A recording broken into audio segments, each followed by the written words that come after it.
Muy buenas tardes, bienvenidos una vez más a esta serie de los Evangelios. Estamos estos días en el Evangelio de Marcos y hoy vamos a ver el último capítulo de Marcos, capítulo 16. Este capítulo tiene solamente 20 versículos, así es de que iniciemos ya y pongámonos en manos de nuestro Padre Celestial. Gracias, mi Dios, por darnos la oportunidad de estar escuchando tu palabra, de estar siendo edificados en tu perfecta voluntad. Gracias, Padre, porque queremos verdaderamente, Señor, vivir en lo que tú has establecido y en tu palabra, Señor, tenemos la dirección correcta, porque lámpara es a nuestros pies tu palabra y lumbrera en nuestro camino. En el nombre de Cristo Jesús nos ponemos en tus manos, Rey bendito. Amén. Gracias, mi Dios. Nuevo Testamento, los Evangelios, Evangelio de Marcos, capítulo 16, último capítulo, versículos, tiene 20 versículos. ¿Qué es lo que vamos a ver en este Evangelio en su último capítulo? La resurrección. Jesús se aparece ya resucitado a María Magdalena. También se aparece y convive con los discípulos y encomienda la gran comisión. Los personajes que aparecen en este capítulo son Jesús, aunque en toda la Biblia, en toda la palabra de Dios siempre está el Padre, sí, siempre está el Espíritu Santo, siempre dirigiendo la obra, su obra. Pero vemos a Jesús, María Magdalena, María, madre de Jacobo y Salomé, los discípulos, la iglesia y todo el mundo. Vamos pues entonces a comentarle esta pequeña introducción acerca del capítulo 16. En Mateo 17:22 dice lo siguiente: estando ellos en Galilea, Jesús les dijo: el Hijo del Hombre será entregado en manos de hombres y le matarán, mas al tercer día resucitará. Y ellos se entristecieron en gran manera. En Lucas 24:46 también les dice: así está escrito, y así fue necesario que el Cristo padeciese y resucitase de los muertos al tercer día. Ya en las cartas paulinas, 1 Corintios 15:3, dice: porque primeramente os he enseñado lo que asimismo recibí, que Cristo murió por nuestros pecados conforme a las Escrituras, conforme a lo que dicen las Escrituras, y que fue sepultado y que resucitó al tercer día, conforme también a las Escrituras.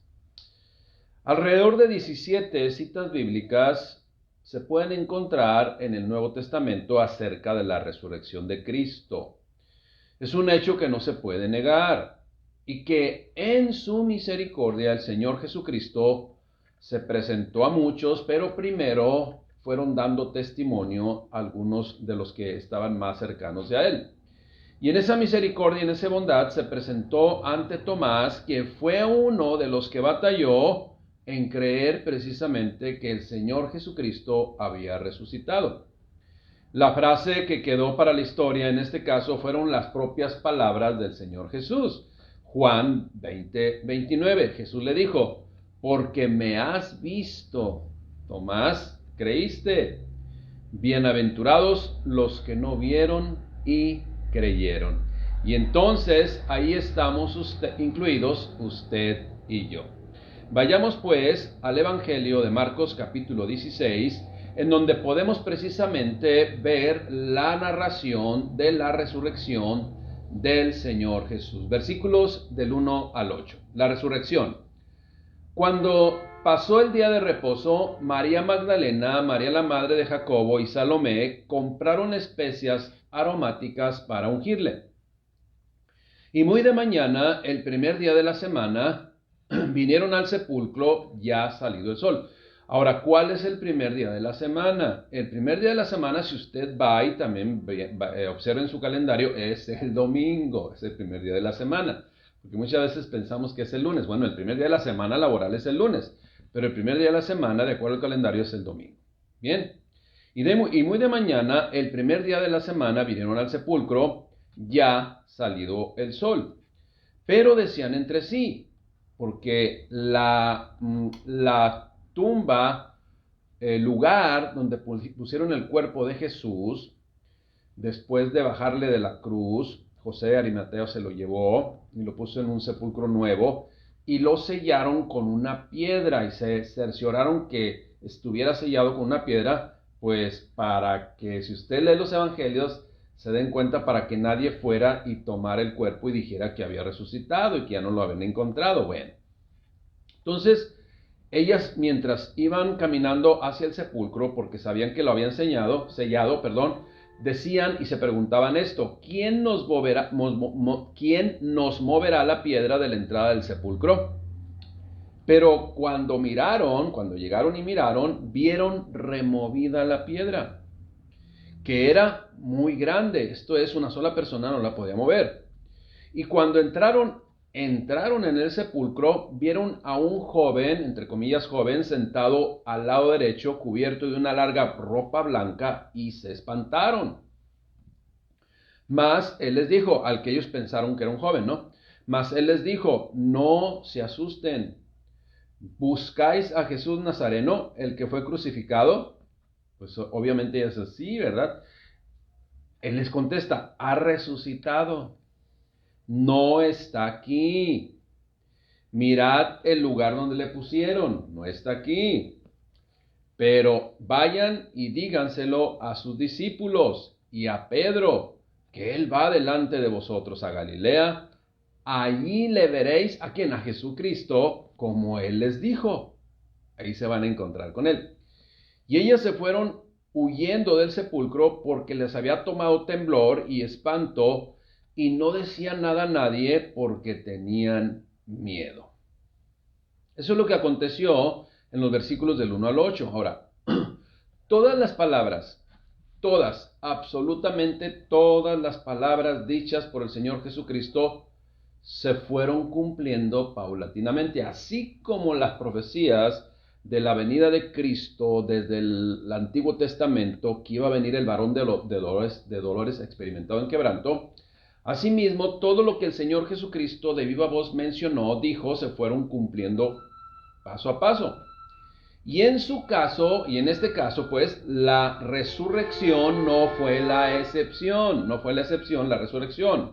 Ahora, el joven que vieron ahí en el sepulcro adentro sentado, pues era un ángel, un mensajero de Dios que les confirmó todo lo que se les había mencionado, y cada momento que pasaba, seguramente en su mente iba tomando la dirección establecida. ¿Por quién? ¿Quién había establecido esa dirección y les había anticipado lo que había de acontecer? Pues el Señor Jesucristo.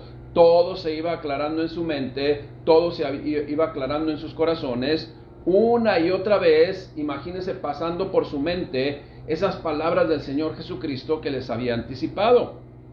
Esos hechos anticipados por el Señor Jesucristo se iban haciendo realidad cada momento, cada tiempo que estaba transcurriendo.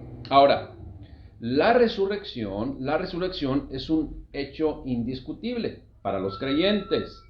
Para una persona que no es creyente, pues todo es discutible. Ahí entra la diferencia entre ser un hijo de Dios y pues tener duda de la identidad que se tiene. Así es de que la resurrección distingue al cristianismo de todas las demás religiones.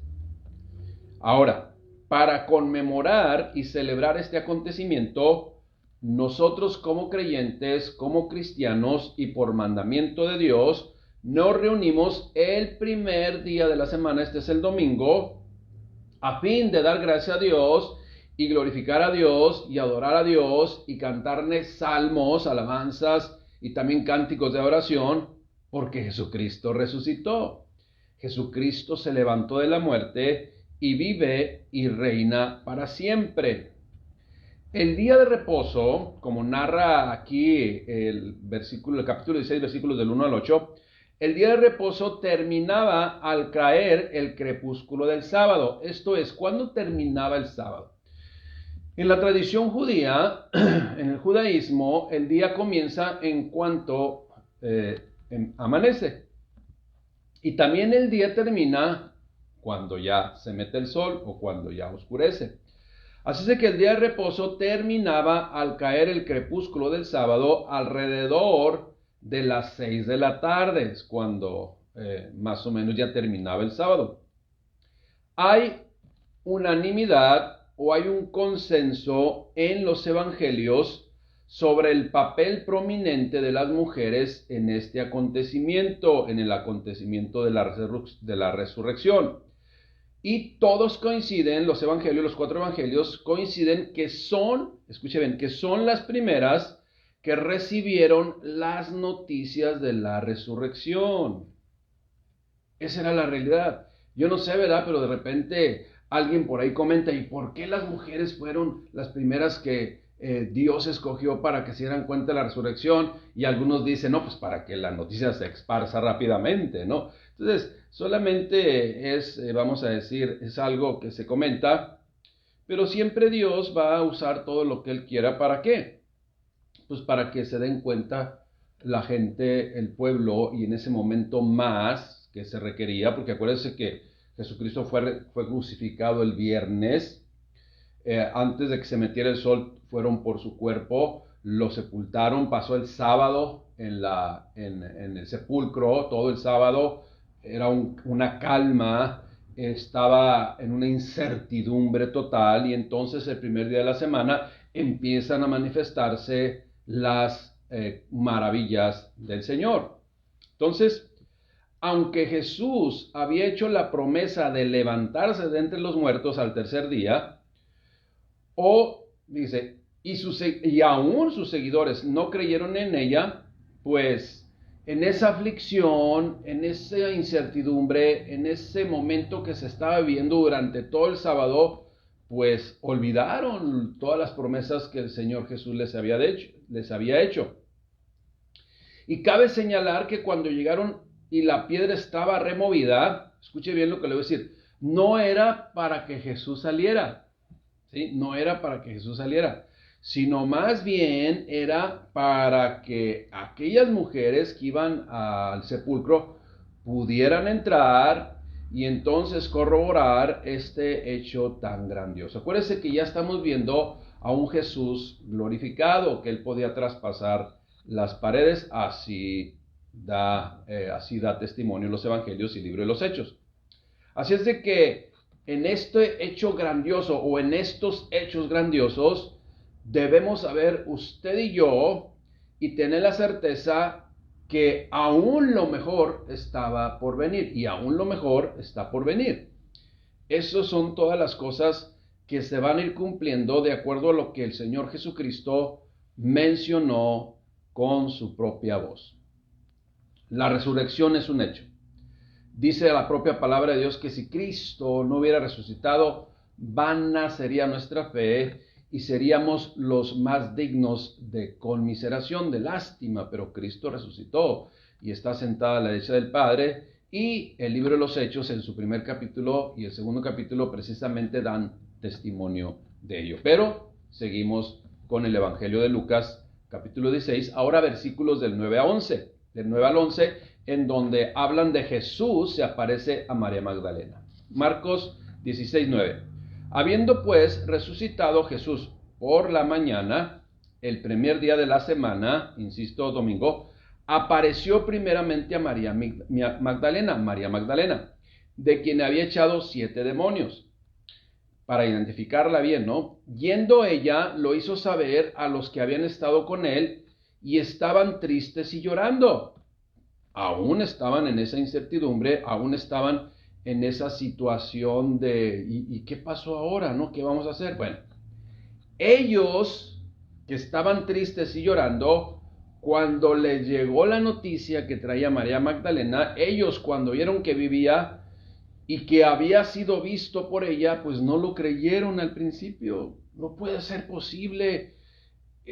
¿Cómo que resucitó? ¿Cómo que no está el cuerpo de Cristo? Bueno, así lo dice también Lucas 8.1. Fíjese lo que dice Lucas 8.1. Me voy a ir aquí porque es cortito el capítulo 16, por eso voy a tomar otras referencias de otros pasajes bíblicos.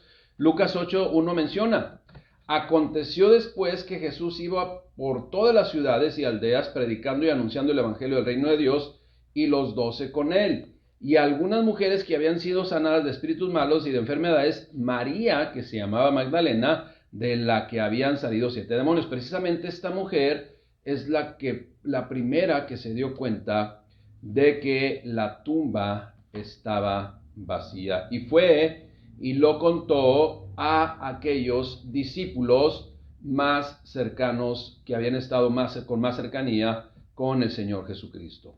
Ahora, María Magdalena, ¿quién fue María Magdalena? Pues ya lo leímos. Pero se llama María Magdalena como los nombres de muchos de los personajes que menciona en la Biblia. No había apellidos materno ni paterno, paterno y materno. Y se conocía de la ciudad de Nazaret, por ejemplo, de la ciudad donde habían nacido. Por ejemplo, Jesús era de Nazaret, por eso le decía Jesús de Nazaret. Saulo de Tarsos, porque había nacido en Tarsis. Y aquí María Magdalena, pues era de la ciudad de Magdala, por eso María Magdalena. Su nombre pues hace referencia a su ciudad de la cual era originaria, Magdala.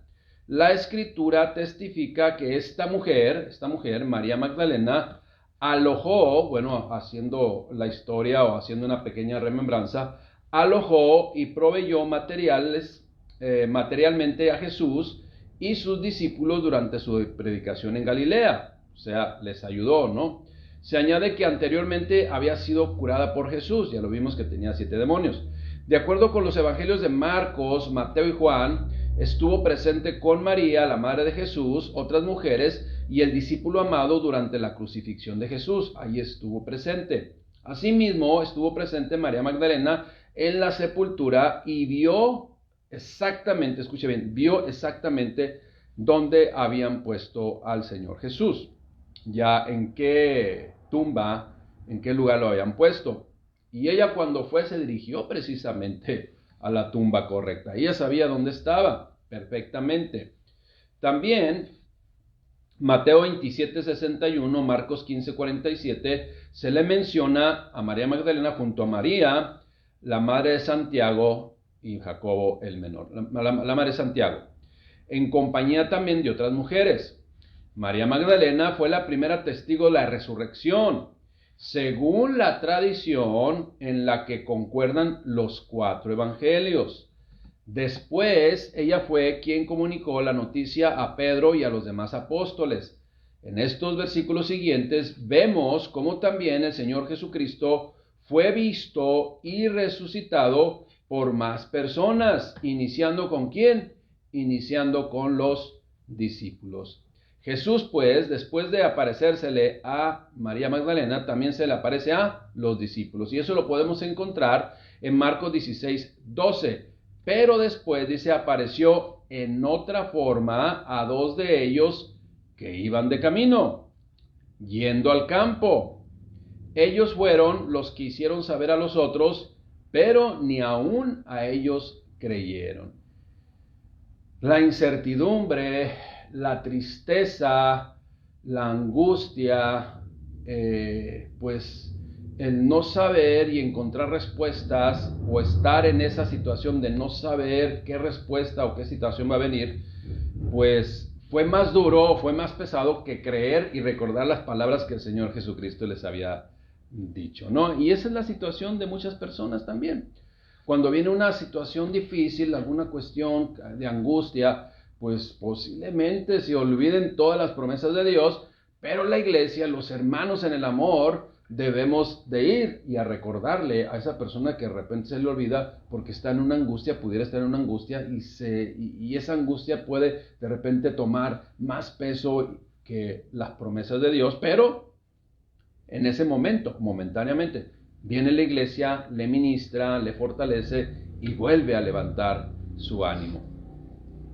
Este hecho, pues, en donde ellos estaban, pues, cabizbajos, no sabían qué hacer, estaban angustiados, que empezaron a dudar, no creyeron. Este hecho único de la resurrección de Cristo en toda la historia, en ese momento, era difícil de aceptar. Sin embargo, solo debemos recordar, como le digo, las citas bíblicas en donde el propio Jesús lo había anticipado, ya lo leímos. Ahora, bien, estos hombres que batallaron en creer, tuvieron el privilegio de constatarlo en forma presencial. Como le digo, Jesucristo en su misericordia fue y se les presentó. Ahora, esperemos que en nuestros tiempos no haya muchos Tomases que batallen en creer lo que el mismo Señor Jesucristo mencionó, como le digo, una y otra vez, y están en todos los evangelios, que Él iba a ser maltratado, iba a ser pues entregado, iba a ser crucificado, iba a ser sepultado, pero iba a resucitar. Acuérdese, el mismo Señor Jesucristo que mencionó esto y que ellos dudaron y que se les presentó una vez más para confirmar lo que había dicho, Él mismo dijo que iba a regresar por su iglesia. Entonces, a veces, pues se nos olvida y viene la incertidumbre y viene pues esa inseguridad en la gente, en donde y ahora qué pasará, pues no sé qué pasará, lo que sí sé es que Cristo en un momento a otro pues puede venir por su iglesia, y esa es la esperanza de todo creyente. Acuérdese, Él anticipadamente dijo que lo iban a crucificar, lo crucificaron. Él anticipadamente dijo que lo iban que iba a morir en una cruz y murió, que lo iban a meter en una tumba, a sepultar en una tumba, y al tercer día iba a resucitar, y aconteció. Y Él dijo que iba a venir por su iglesia. ¿Por qué no va a acontecer? No olvidemos, ¿sí? El mismo Señor Jesucristo mencionó con anticipación todas las cosas que iban a acontecer, incluyendo que Él regresaría por su iglesia, para que donde Él está, también la iglesia esté, o vaya a estar eternamente y para siempre con Él. No olvidemos que para creer esto, es necesario vivir en la verdadera y genuina fe en Dios y en toda su palabra. ¿Por qué? Porque es necesario vivir en la fe, porque el justo por la fe vivirá. Y una calidad de vida aquí y una calidad de vida en la eternidad. Versículos del 14 al 41, del 14 al 18, perdón. Versículos del 14 al 18 del capítulo 16. La gran comisión. La gran comisión. Este término en nuestro español pues puede tener al menos dos connotaciones. Gran comisión, esto es encomendar un mandato a hacer algo, y por otro lado pues recibir una comisión, una gratificación. ¿Y por qué lo menciono? ¿No? ¿Por qué lo menciono? Yo sé que no tiene nada que ver con este segundo punto, pero parece que muchos piensan que se deben llevar una comisión por todo lo que la iglesia fue encomendada a hacer, pero no se refiere a eso. Pero algunos quieren su comisión, ¿verdad? Pero no se refiere a esa comisión. Bueno, tengamos cuidado, no solamente lo hago de una forma sarcásticamente para, pues, de repente abrir los ojos a muchos, que la gran comisión no es que se van a llevar una mochada o una comisión de lo que haga la iglesia. No, la iglesia lo hace todo de manera en servicio y gratuitamente en el amor del Señor. Marcos 16:14, la gran comisión, la gran encomienda, el mandato para la iglesia, ¿qué es lo que tiene que hacer? Mire, Marcos 16:14, finalmente se apareció a los 11 mismos, o sea, a todos ya, estando ellos sentados a la mesa, y les reprochó su incredulidad. ¿Qué pasó? Y luego no les dije que estaban más entretenidos en otras cosas o qué. Entonces les reprochó su incredulidad y su dureza de corazón, porque no habían creído a los que le habían visto resucitado, y les dijo, fue cuando ya les encomienda, bueno, pues ¿qué pasó? Que no, ahora sí, como dicen, que no vuelva a suceder, por favor. Y entonces les comisionó, id por todo el mundo y predicar el evangelio a toda criatura. El que creyere y fuere bautizado será salvo, mas el que no creyere será condenado. Y estas señales, escuche bien cómo lo dice, y estas señales seguirán a los que creen, o sea, seguirán a los que creen, no las tienes que andar buscando, ¿sí? Cuando fuere necesario, Dios se va a manifestar. Y estas señales seguirán a los que creen. En mi nombre echarán fuera demonios, pero no van a andar buscando las cosas, ¿no? Sino si es necesario, lo van a hacer. Hablarán nuevas lenguas en el orden de Dios, ¿verdad? Tomarán las manos serpientes, pero no por eso vas a ir a tentar al Señor a tomar a agarrar serpientes y cobras, ¿no? Como si fueras domador de estos tipos de animales. Y le dice, y si bebieren cosa mortífera no les hará daño. Solo los enfermos podrán sus manos y sanarán. Ahora, todo esto en el contexto sociocultural que estaban viviendo, pues era muy riesgoso, ¿no? Pero Dios estaría con ellos. Y Él, si acaso, vamos a parafrasear, si acaso les pudiera acontecer algo de esto, pues no les va a pasar nada, porque yo voy con ustedes y además yo les he encomendado. Pero le garantizo que si algunos van a tentar al Señor y van a decir, no, es que dice aquí, yo lo voy a hacer, y se toman esto o aquello, pues así les va a ir, porque están tentando al Señor. No es para eso, no es para andar buscando las manifestaciones. Esto es que las manifestaciones van a seguir a los hijos de Dios. Y cuando sea necesario, Dios se va a manifestar a través de ellos o ajenos a ellos, ¿no? También. Ahora, le explico de otra forma.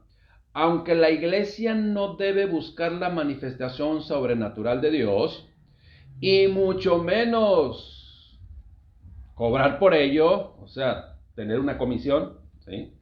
Dios en su soberanía se manifestará en el momento que lo decida, pero es Dios, no es el ser humano.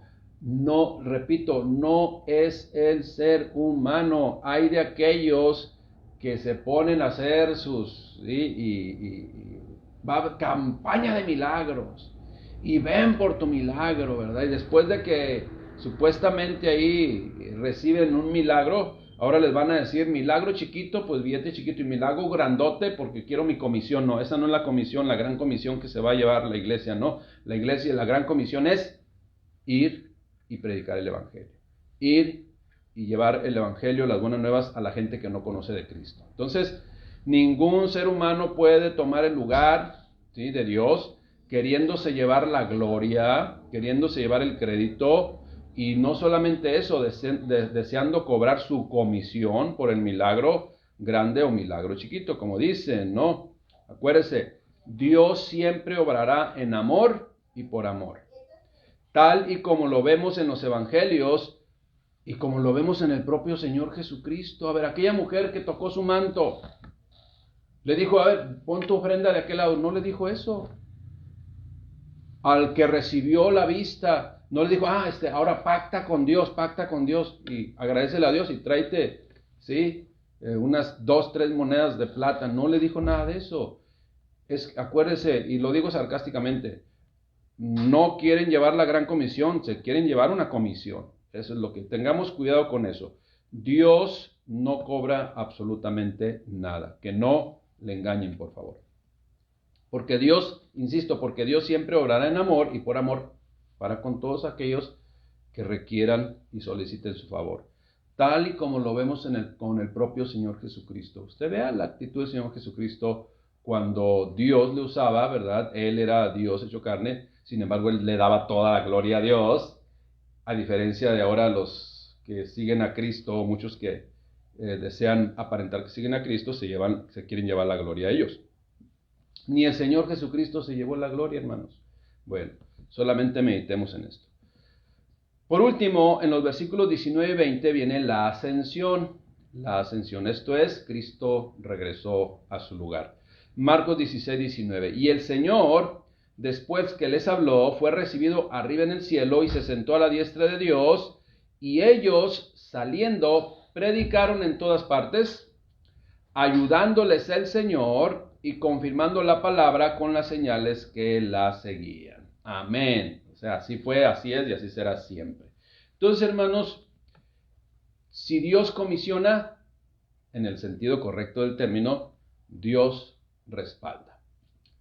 Ahora, de la resurrección y de la ascensión, el libro de los Hechos ahonda más en este acontecimiento sobrenatural, en donde podemos ver y confirmar por medio de la propia Escritura que el Señor Jesucristo traspasó los cielos y vino y cumplió su propósito y regresó a su lugar de origen, y en el momento designado por el Padre, porque Él lo dijo, regresará por sus redimidos.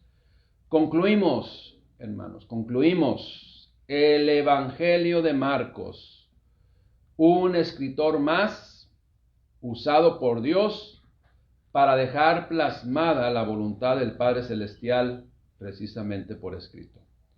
Marcos no fue uno de los apóstoles, pero sí discípulo indirecto de Jesús, ya que fue instruido por el apóstol Pedro. Y como vemos, usado sobrenaturalmente por Dios. Marcos fue un evangelio, o es un evangelio que fue fraccionado en 16 capítulos, y acuérdense que se divide en capítulos para su estudio práctico de todo su contenido y también en versículos. Entonces terminamos con este evangelio de Marcos y espero que haya sido de bendición para todos ustedes. Espero que su fe se haya madurado, espero que su confianza en Dios haya crecido y que cada una de estas exposiciones sencillas que llevamos durante 16 semanas del Evangelio de Marcos haya ayudado a transformar su vida. Demos gracias a nuestro Padre Celestial. Señor, te damos gracias por tu palabra. Te damos gracias por todo aquello que nos dejaste por escrito en este Evangelio que lleva como título el Evangelio de Marcos. Gracias porque a través de cada una de ellos, de esos consejos, de esas palabras, de esos hechos, mi Dios, podemos madurar en nuestra fe, podemos confiar en ti y también nos enteramos, Padre, de cómo tú tuviste siempre misericordia y amor por todos los tuyos. En el nombre de Cristo Jesús también te pido una bendición para todos aquellos hermanos que se conectaron fielmente y que estuvieron al tanto y al pendiente de todas estas enseñanzas hoy del Evangelio de Marcos. En el nombre de Cristo Jesús te damos gracias, le bendito. Amén. Dios les bendiga, hermanos.